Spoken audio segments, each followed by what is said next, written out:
New tonight, a woman is issuing a warning to dog owners in Ottawa County after a suspected coyote attack near a popular park. Fox 17's Marisa Oberly has the story. That woman lives next to this place, Mulligan's Hollow. It's a park in Grand Haven that people often take their pets to.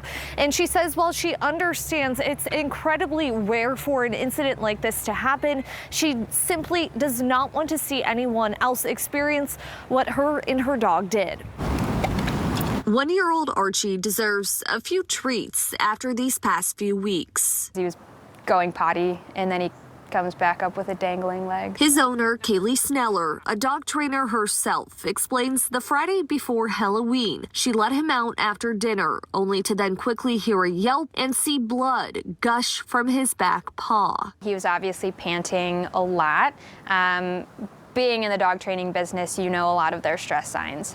He was completely shut down. Kaylee did not see it happen, but suspects a coyote caused Archie's broken femur and left him with a metal plate and 8 screws in his leg. With coyotes specifically, their canines are generally about, for both male and females, an inch apart, which is the width between his punctures. She says it's not unusual to hear howls late at night, although she never thought they lived this close to her home. Coyotes are extremely adaptable animals. Rachel Leitner with the Michigan Department of Natural Resources says coyotes can be found all across the state. She describes them as elusive, skittish animals who do not normally attack others, but notes they may in extraordinary cases. There can be a territorial dispute that will occur, or a small dog.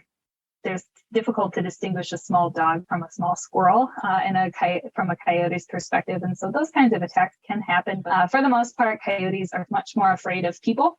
And so they keep their distances. And that's why we have such high populations of coyotes that live close to us, but we so rarely actually know they're there. Leitner adds, during the fall, young coyotes leave their dens, so people may notice them more often as they try to find a new place to live. She recommends people move any yard items that could attract the animals they eat, like bird feeders. If someone encounters a coyote, Leitner suggests they stand their ground and make lots of noise. And while Kaylee agrees with that, her backyard lines Mulligan's Hollow, an off-leash dog park in Grand Haven, so she wants to caution other owners. I would say that, especially at night, to keep your dog on leash, as well as keep flashlight, things on you that you can be seeing everything around you, possibly scaring other animals away. With the hope it saves them and their pups, the tricks she and Archie went through these past few weeks. It was a very